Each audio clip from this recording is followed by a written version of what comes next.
who's we, right? But you don't want to be rude, right? Because now you feel like you're the rude one if you don't also invite them to your plans. But maybe you were going to go out with another couple, and now there's another couple who tags along. Maybe you were having some friends over for a night, and the neighbor just shows up. Or maybe people you've invited invite another group of people over with them, and you're like, I didn't have plans for this. I was not ready for this. It can make it a pretty awkward situation for someone to make plans for your life, with your food, with your home, with your things, right? No one's ever had this happen? That's great. I'll be over. We'll see how this goes. But I have to be honest, I think it's actually kind of fun to jump into someone else's life. Like, I don't like spending other people's money, but, I do like spending other people's money. But I don't like obligating people. But Tamara and I were at dinner one night. This was several years ago, and I overheard this one couple. They were talking about their phones, and at the time, they were talking about what phone should they get. And what I heard them say that really troubled my soul deep down in my spirit was that they were going to get Android phones. And I knew that the Lord never ordained that. And so I decided to say, yeah, if you don't want your phone to work, that's fine, but I think you should get an Apple. And pretty soon I'm in a conversation with this other couple, and we're talking about all kinds of things. And the problem was Tamara barely spoke to them. She kept apologizing to them. She kept telling our new friends, hey, I'm sorry, we'll let you eat your dinner alone. And I thought it was really rude because we were at Olive Garden, and when you're there, you're family. And why wouldn't you talk to your family? But later that night, I was at the store looking for a wheelbarrow. And who did I run into? My new friends. And we started talking. They asked why I was there. I said, I'm looking for a wheelbarrow. And the guy's like, I'm looking to actually get rid of my wheelbarrow. I'll give it to you for like $10. And I got a pretty sweet wheelbarrow for $10. And it's like a $170 wheelbarrow. So really, I feel like the Lord wants us to invite ourselves into people's lives. He will bless you for that. It pays, right? But we're in a series called The Table. We're looking through the Gospel of Luke. The Gospel of Luke, 1/5 of the Gospel of Luke, happens in the setting of a meal. The table is one of the central themes of the Gospel of Luke. For Jesus, the table represents the main way he engaged with people. And we see Jesus be a guest in people's home, at tables again, and again. And the table also probably best represents how Jesus understood God and his kingdom. And so today we're going to find that Jesus probably would have been a wedding crasher. Jesus probably would have been an uninvited guest in someone's home. And we're going to look at a time when he was, at a man named Zaccheus. In Luke chapter 19, verse 1 through 2, it says that Jesus entered Jericho and was passing through, and behold, there was a man named Zaccheus, and he was a chief tax collector and was rich. Okay, so it starts by telling us that Jesus is entering into Jericho. We're getting a lot closer. Just so you have a timeline of Luke's gospel, we are getting really close to the end of Jesus' ministry. The next stop for Jesus when it comes to from when he shows up at John's baptism to the time of the cross, the next stop after this is Jesus going to Jerusalem to be crucified. There have been almost 3 years that have passed since we started this series in Luke chapter 5. Jericho, though, is widely thought to be one of the oldest cities, if not the oldest city in the world. A lot of agricultural practices find their origins in and around Jericho. Cultivating land, building a walled city, all of this stuff emerged from this area. But Jesus, at this point of his ministry, is at the height of his notoriety. So when he comes into the city, there's already a crowd of people forming to get a glimpse of them. And there's one guy who wants to get a glimpse of Jesus, a guy named Zaccheus. Now, there's a little irony about the name Zaccheus. The name Zaccheus actually means pure, innocent. And if there's anything about this life, he has been anything but that. Zaccheus is a tax collector, but more than that, he's a chief tax collector. In other words, he's not just good at his job, but he trains everyone else in how to do this same job. Again, tax collectors are some of the worst people in the ancient world. He collected taxes that not only funded the Roman occupation of Israel, but he robbed his friends who he was paying for their occupation. He robbed his friends while he did it. He took extra money off the top. And the fact that he is the chief tax collector means that he's not just a bad man, but he's the worst of the worst. He has a baked-in reputation. This is a person who is hardened into being who he is, and he trains other people how to do what he's done. And he's wealthy because of it. He took far more than what he was owed, and he's probably getting a cut from the other tax collectors. Like, hey, as you steal from people, remember, I'm your boss. You owe me a cut too. You only get to work if I give you the shift. And so you could imagine this person is not just hated, but he's infamous in his city. He is a person that everyone knows and everyone avoids, but he wants to see who Jesus is. The only problem is his size, which probably also makes him recognizable. Luke 19, verse 3 says that he was seeking to see who Jesus was, but on account of the crowd, he could not because he was small in stature. Now, I don't know how short this is. We're not really told. It could be short like my wife is short. She thinks she's 5'3". We were at the doctor, and the doctor said she's almost 5'3". And so, just very important. But I don't know if he's like that. Sometimes I get the picture, and I know some of you would get this reference of Tyrion Lannister, a very small guy who's very wealthy, who cheats people. But the reason his height was a problem was there's a huge crowd forming and he can't see over them, and no one is going to go out of their way to make room for this guy. And so Luke 19:4 tells us that he ran up ahead and he climbed into a sycamore tree to see him, for he was about to pass that way. And so if you go to Jericho today, there's actually a sycamore tree there that's traditionally known as Zaccheus' tree. This is it. You can see it's a pretty big tree.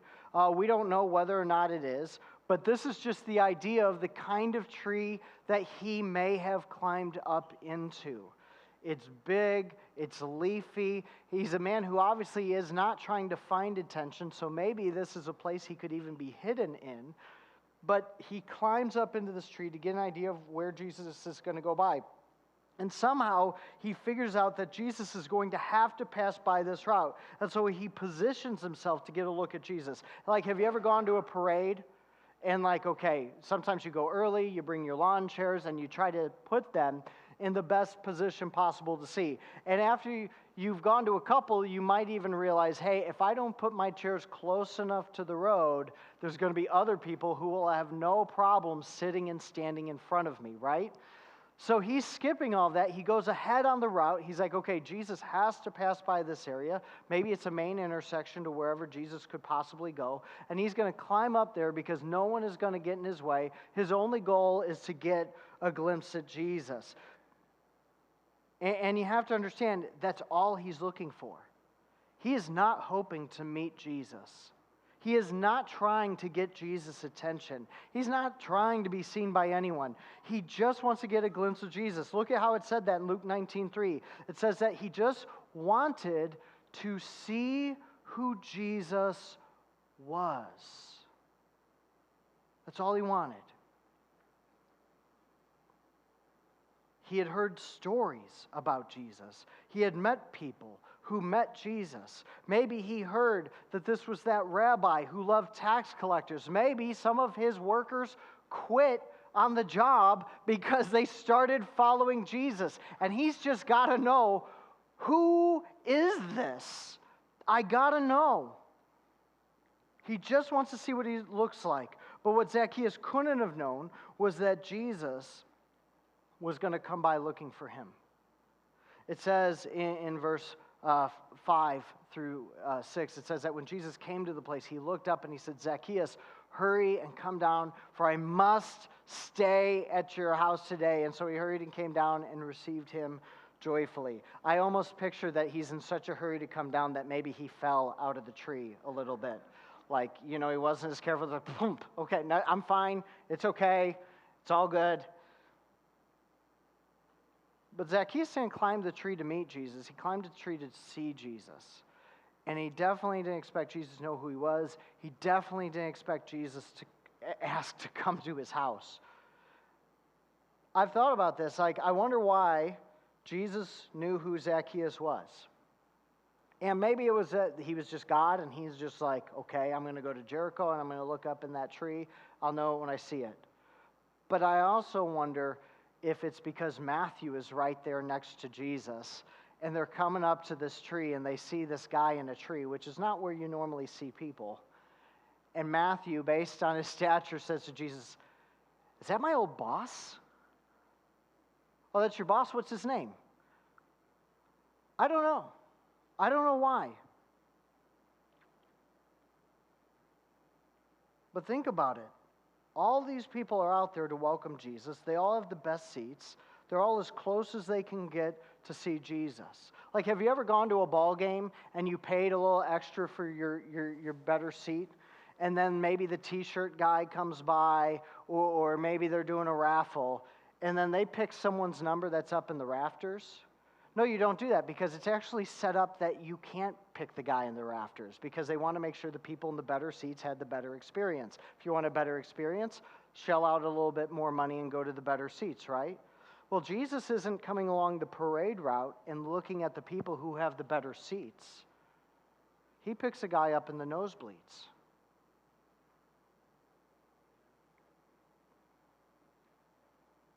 And look at how the crowd reacts.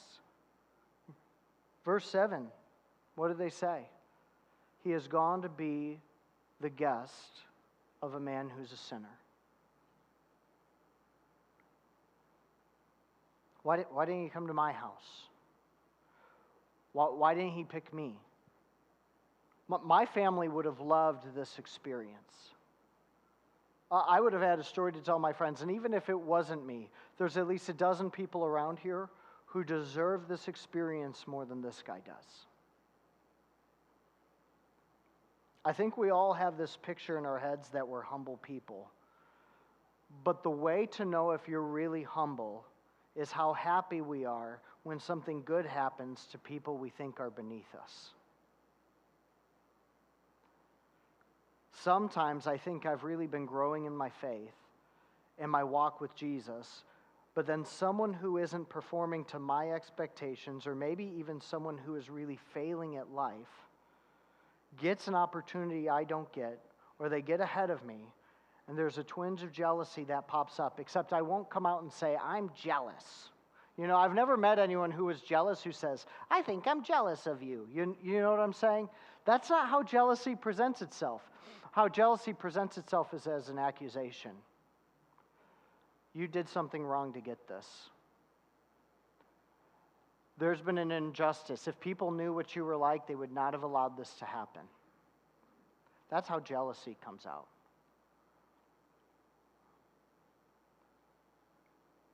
But sometimes the person I'm mad at is myself for not being good enough.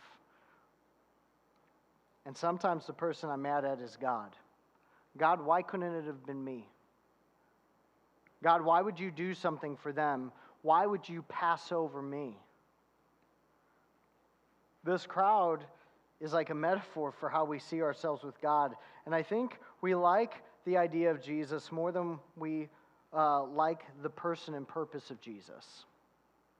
Because when things don't go our way, or especially when someone we think is undeserving gets something, it's very easy for us to be bitter with God. We picture that we are in close proximity to Jesus because either we give money or we attend church or we do the right things. And so we think we should be chosen before the people that we think should be up in the cheap seats, the people who should be up in the rafters. Or I think about it another way. I think about this sometimes like we think about patriotism. Like I said, next week's the 4th of July. We like it a lot. I love any opportunity for me to pull out my smoker. I got a Traeger last year. So good. So good. I probably should have got a Pit Boss because it's the same thing and it wasn't as expensive. But the fireworks stand's going to be there. We love everything that comes with the 4th of July. But I'm not sure that just because we like everything we do on the 4th of July, that makes us a patriot. I'm not sure that because we like blowing things up, that means that we care about the country. I have to tell you, I've never stopped on the 4th of July and been like, let's take a moment and remember Paul Revere and George Washington. Let's have a moment of silence for Ben Franklin. Frankly, I can't have a moment of silence like that because there's fireworks going off, and we just got these mortars that need to go up in the air, and it's going to be very loud and smoky. But that's how we are sometimes about church. We come, we sing the songs. Sundays are great. You should be with believers. But Sundays are as close as we get to Jesus. If singing some songs and listening to a sermon is as far as you go in your walk with Christ, I wouldn't call you spiritual. Something about Jesus has to change you. Something about Jesus has to invade your whole life. And that's what we see in Zaccheus. Zaccheus comes down from the tree full of joy, except he doesn't come down from the tree to gloat. You know, he doesn't come down high-fiving everyone, going, ha, ha, ha, ha, got you guys again. No, look at what Zaccheus says in chapter 19, verse 8. He says, behold, Lord, the half of my goods I give to the poor, and if I have defrauded anyone of anything, I restore it fourfold. If that's what it takes to get close to Jesus, I don't know how many of us are excited that Jesus invited himself over.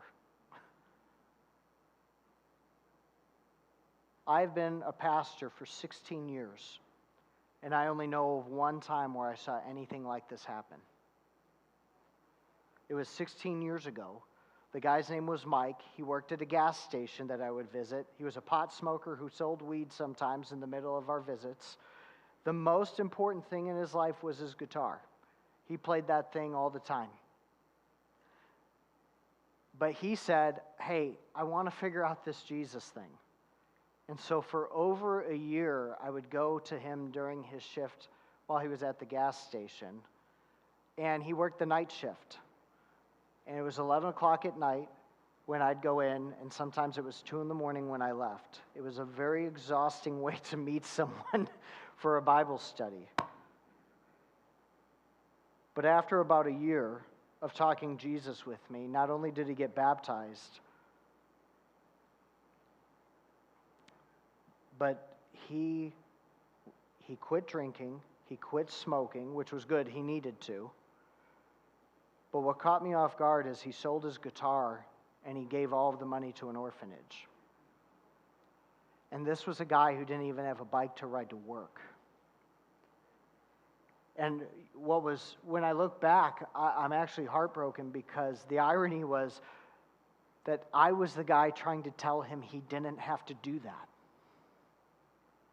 I was trying to convince him not to give up something that was important to him for the sake of the gospel. And I was the guy who spent a year telling him about Jesus. And the funny thing was is he got Jesus better than I did by the end of it.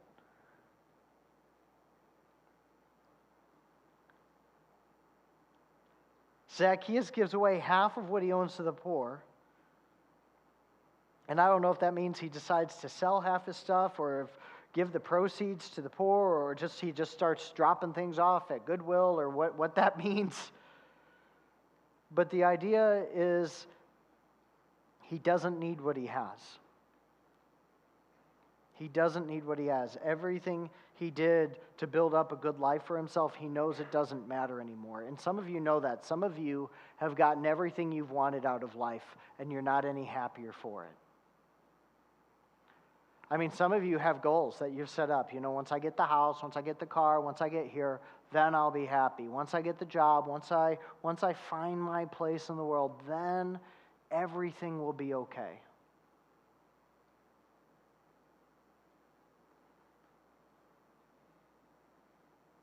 This is a guy who's worked so hard and burned so many relationships to get what he has, only to realize it was empty. What did he have after years of scamming people? But more than that, Zaccheus says he's going to pay back 4 times what he stole from people. He's not just giving back what he took, he's giving back more than he took. In the Old Testament, we actually see that language multiple times. 4-fold restitution was actually ordered in the case of destructive robbery. In Exodus chapter 22, verse 1, it says that if a man steals an ox or a sheep and kills it or sells it, he repays 5 oxen for the ox, but what? 4 sheep for a sheep. When King David killed his friend Uriah to hide an affair he had with his wife Bathsheba, Nathan the prophet came and told David a story about a shepherd whose sheep was stolen and killed. When David heard the story, 2 Samuel 12, 5 through 7 says that David's anger was greatly kindled against the man in the story and said to Nathan, "As the Lord lives, the man who has done this deserves to die, and he shall restore the lamb 4-fold because he did this thing, because he had no pity." And Nathan says to David, "You're the man.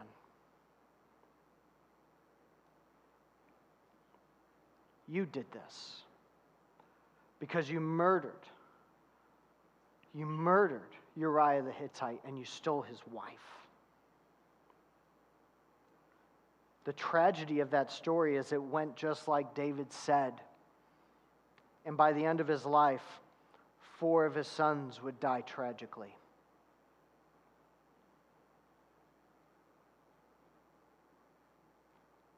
What's amazing about Zaccheus, though, is this isn't punishment that's being put on him. Jesus hasn't said, "Hey, I want to come to eat there, but first, you're going to have to do these things." "Hey, Zaccheus, I'd like to come and meet with you, but you have a bad reputation. And so if you could do some PR work for yourself, sell some things, give back some stuff to the poor, we'll make a couple posts on Facebook, take some selfies with the poor while you do it, then I can eat at your house and I don't have to be embarrassed about being there. It looks good for me, it looks good for you." No, he willingly does this. He offers it up. He has so much joy about what Jesus has offered freely that the only response he could have is to make things right in his life. He willingly does this for the people he's hurt. He says, "Let me fix things with the people I've hurt." Anyone who was listening could make a claim and he would pay it back. Do you know what a dangerous thing this is? Like if you get in a car accident, they tell you don't apologize to the other person, even if it's your fault, because the second you do it, you're going to be in trouble and they're going to get you for more than you're worth. He says, "Hey guys, I'm going to pay back 4 times what I stole." How quick do you think a line formed? Hey, by the way, and gosh, there's some sentimental value in that, and that was my grandma's, and, oh, by the way, we were really trying to make this investment. It would have been worth this much. He doesn't care. He says he would pay back 4 times what he took from them. He is owning the destructive role that he has played in the lives of the people around him. And it's at this point Jesus hits the core of this whole exchange, this whole point of the story of why Jesus has come into Jericho and why Jesus has looked up in a tree. He says in verse 9 and 10, "Today, salvation has come to this house, since he is also a son of Abraham. For the Son of Man came to seek and to save the lost." I want you to grasp how important these words had to sound to Zaccheus, how redemptive everything Jesus says here is. Since becoming a tax collector, he has been a man without a family, a man without a country, a man without a faith. And Jesus, in one sentence, redeems the whole thing. He says he has a home, that he is a what? He's a son, and he belongs to Abraham. The day he became a tax collector, he basically forfeited his citizenship to Israel. And Jesus says in this one moment, he gets it all back. Zacchaeus lost all of this when he became a tax collector, and now it's all being restored in Jesus because Zacchaeus showed he finally understood what life was about since Jesus chose him. And it all goes back to Jesus inviting himself over to Zacchaeus' house. Now again, we don't invite ourselves to people's homes because that's rude. My kids know that if they try to make plans with their friends, that they can't make plans to say, hey, I'm going to invite myself over to their house. Like, that's a guaranteed no. If I get any whiff that my kid comes to me and says, hey, or goes to someone else and says, can I come over to your house? Hey, can we go do this thing? When they come back to me and say they said it was okay, it is not okay with me. You don't get to invite yourself to someone else's home to eat their food and do things like that. But you have to understand what Jesus is doing when he invites himself over. Jesus could have gone to anyone's house. He could have eaten dinner with them. He could have made any of them look good in front of their friends. He could have given them opportunities. But so what? But when Jesus went to Zacchaeus' house, he did it with a purpose. He went to Zacchaeus because there was something to save there. No one who knew Zacchaeus thought there was something to save there. He had been in his position for years. He earned his whole life that way. He wasn't anyone anybody would think could be redeemed. And I have to tell you, there's people I write off the same way. There are people that aren't going to listen to me, that I think, hey, you know what? They've given up too much in their life, or they've gone down too dark of a path. They've really just been bent in a certain way. I can't see them ever giving Jesus a chance. And so I go, no, they're over here. This is the way they think. This is how they do things. This is the way they live their lives. I could, but it's not going to work.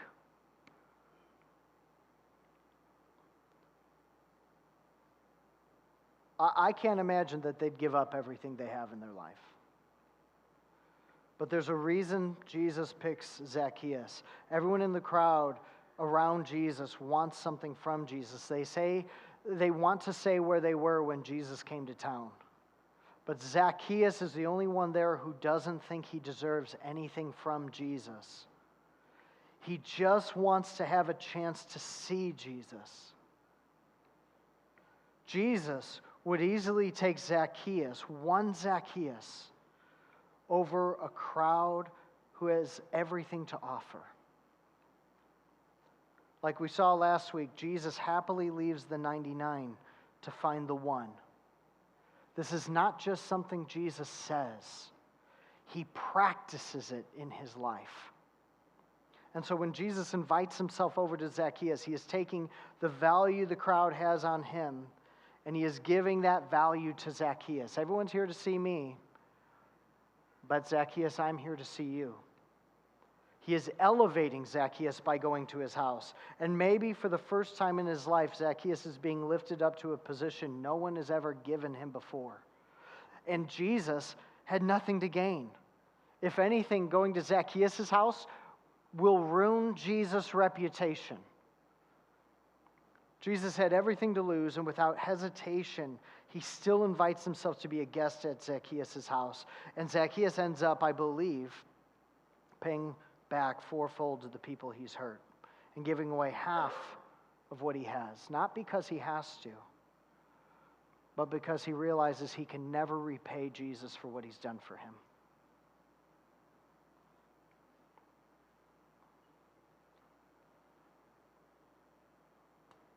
You know, most of this message was written on Monday. And obviously a lot happened this past Friday. And you know about it in the news as much as anyone else. Everyone's talking about what's happened with Roe v. Wade. And again, we find ourselves at a time in our country where we want to identify who a sinner is, but I'm not sure we want to eat with them. We want to define the law, we want to define who's right and wrong, but we don't want to see the people it affects. It's amazing how quickly that little piece of news took over all of our lives the last 2 days. And not that it's a little thing. I don't mean to make light of it at all.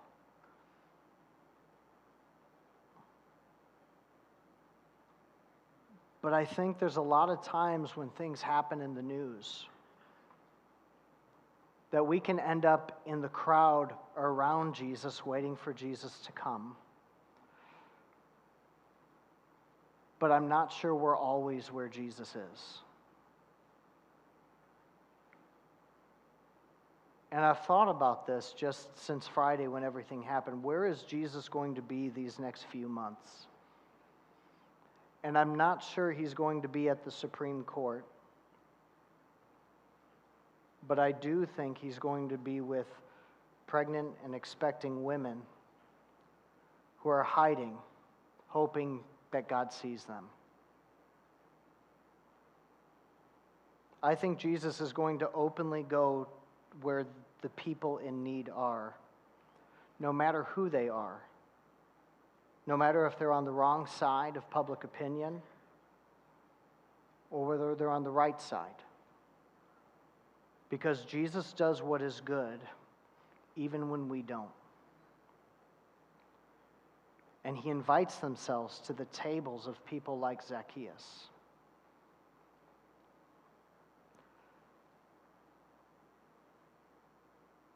What's happened in the last 2 days is very important.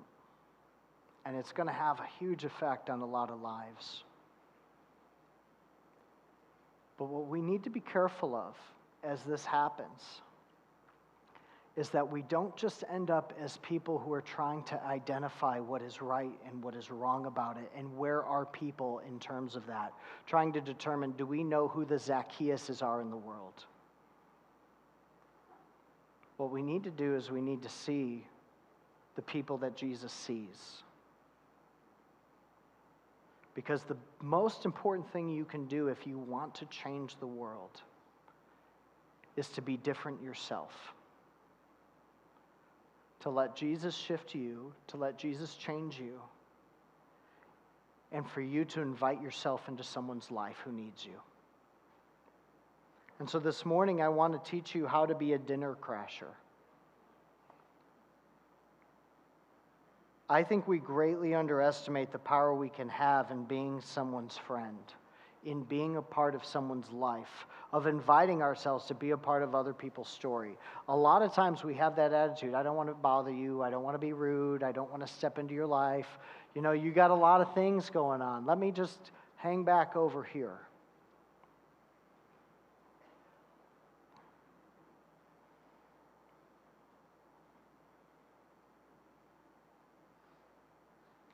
I think people are waiting for us to see them.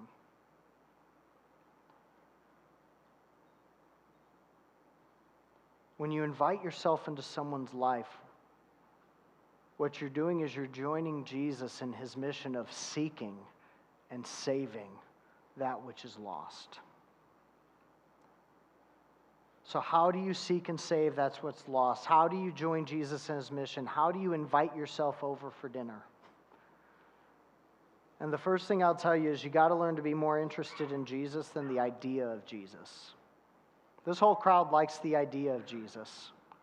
But the second Jesus does what he has done the entire Gospel of Luke, what do? What's his problem? Don't they know doesn't he know he's going to the wrong house? Some of you want Jesus because you want a better job or better family or better marriage or better life. Jesus adds something to your life, but he's not your life. We picture someone who has a lot of baggage like Zaccheus as having a hard time getting Jesus. But I'll tell you, when I talk to people who are far from God and that we would picture as being so far from God, I find that they have an easier time getting Jesus than a lot of times we do as middle-class Americans. I think we like a suburban Jesus. I don't know that we like the Jesus that goes in with tax collectors. So do you love Jesus or do you love the idea of Jesus?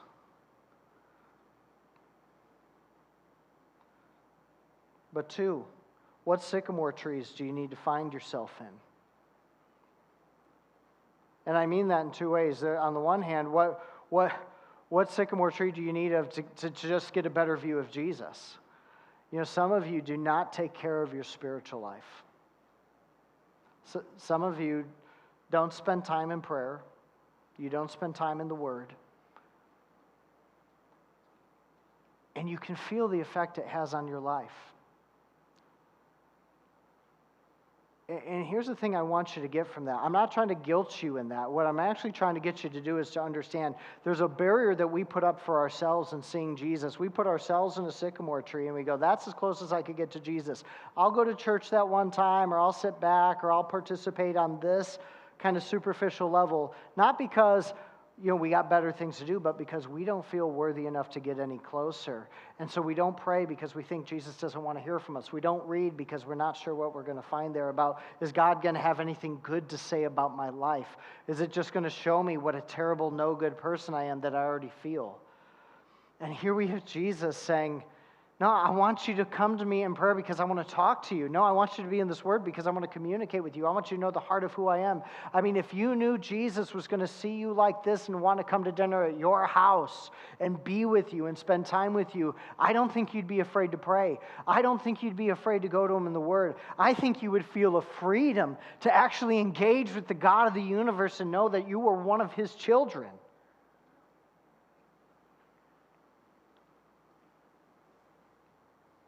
But I also think we need to look at sycamore trees because I think that's the place in the world you find Zaccheus in.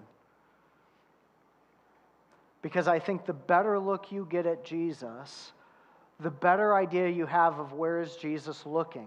Have you ever been looking for someone but their eyes were somewhere else? Where do you go? Like if I just do this, anyone tempted? Everyone wants to look where you look, right? We actually put up the curtains in here for that reason, because as people would maybe come in late, you know, you could see them come in, and I'd watch everyone go, oh, there's something going on over there, and then I'd look over there, and we'd all be looking over there. Really, it was just to keep me on track, you know? But if you're looking at Jesus, you're going to look at who he's looking at.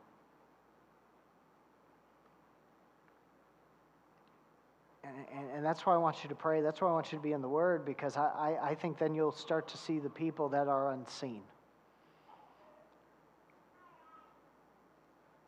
Third thing we have to do is let go of our lives. This is a scary admission for us to make, but I'll make it. I own more than I need. And I want more than I should.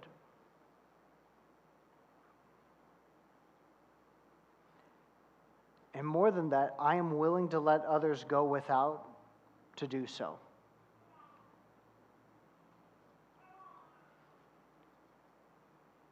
That's not on you, that's on me. I am willing to let others go without so that I can have more.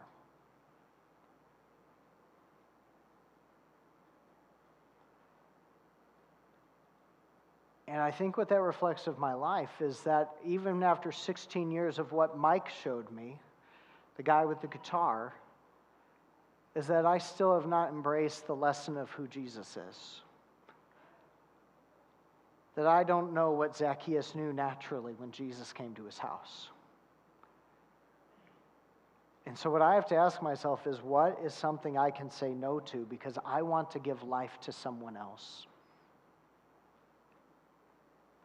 What if I found my life in giving life to someone else? 4, you got to learn to restore yourself to people you've hurt. We tend to stop short when it comes to following Jesus. We want to be forgiven by God. We're going to quit doing some sins. I'm not sure how often we ask the question of, well, who do you need to go make things right with? That's a tall order. Like if you had to think about someone you had to make things right with, do you feel a little lump in your throat like, I'm good? This isn't time for lunch. Shouldn't we pray? David, get to communion, right? We avoid people that we have hurt. And I am not confident we can fully embrace the forgiveness and the life of God without trying to make ourselves right with others. We expect them to make themselves right with us. Like, I've got a list of people I know that owe me. But how often do I go out of my way to overtly make things right with someone else? But finally, invite yourself to someone's table. And maybe you don't know who that person should be. Let me give you a hint. Who do you bet against the most? Who is at the bottom of that list? If I was to say, hey, you should invite yourself to someone's table, which one makes you clench up the most and go, no, not that one, not that person. No, they won't go for it. Let me start with someone easier. Like, how many of you are already trying to think of who is maybe third on the list? Not that person. Third from the bottom. I'll go there.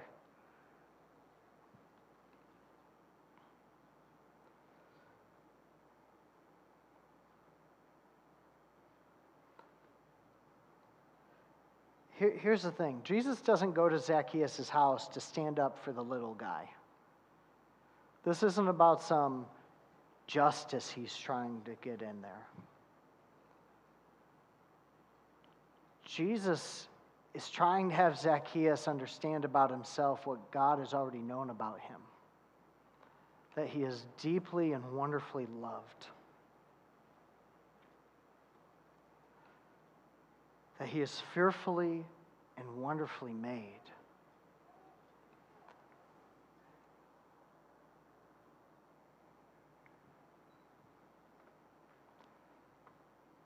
And until we get into the business of inviting ourselves into people's lives, I think we're going to continue to see people based on their actions and not on their value. We're going to keep making decisions about people's lives based on how good we think they are or how much they agree with us. We're going to do the same thing the crowd did and say, why are you going to go be at the guest of the home? He's a sinner.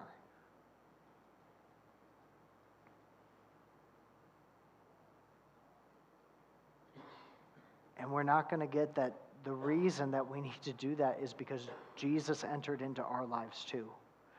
And that's actually the point that we have here. We go into this time of communion. Every week we take communion here.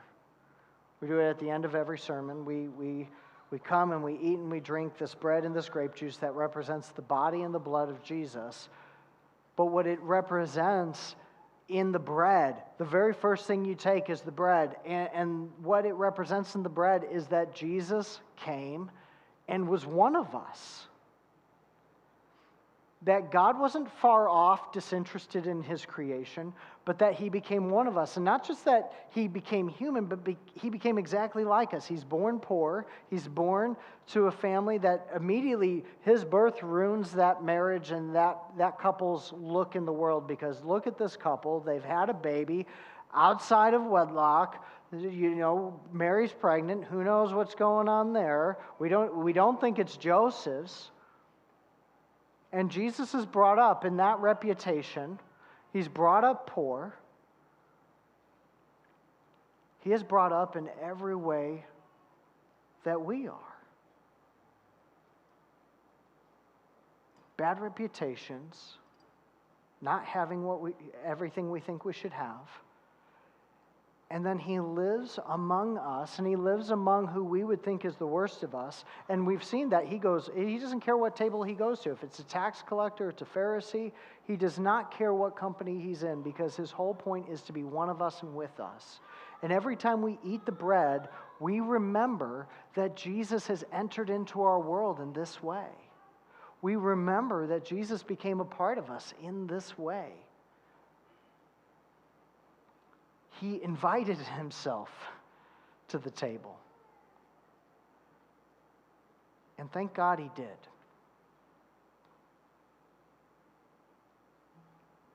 But Jesus is asking for you to invite yourself into someone else's life. And I have to tell you, the amount of times that I do that, where I go, hey, what are you doing? Hey, you want to grab a coffee? Hey, let's get something to eat. A lot of mine have involved food. That's more of a personal choice. Other than just the weirdness of a pastor's asking me for lunch, am I in trouble? That sort of thing. Other than that, it's amazing to watch people finally feel like they're free because they're invited to the table. They're being invited into something. They didn't ask for it, but they get to become a part of community and relationship. I'm telling you, the biggest favor you can do for someone is to go and invade their life and be a part of their life. And so what we're going to do is I'm going to pray, and we're going to invite you to these tables to come eat and to come drink and to remember Jesus. But as you take the bread especially, I want to challenge you to think about who is that person that you're going to enter into and engage in their life. Who is someone who is just far away watching from the outside because they don't think they can come in? And more than saying, hey, invite them to church, which they may not feel comfortable doing, maybe just start by saying, hey, let's grab lunch. Or why don't you come to my house? And just see where it goes.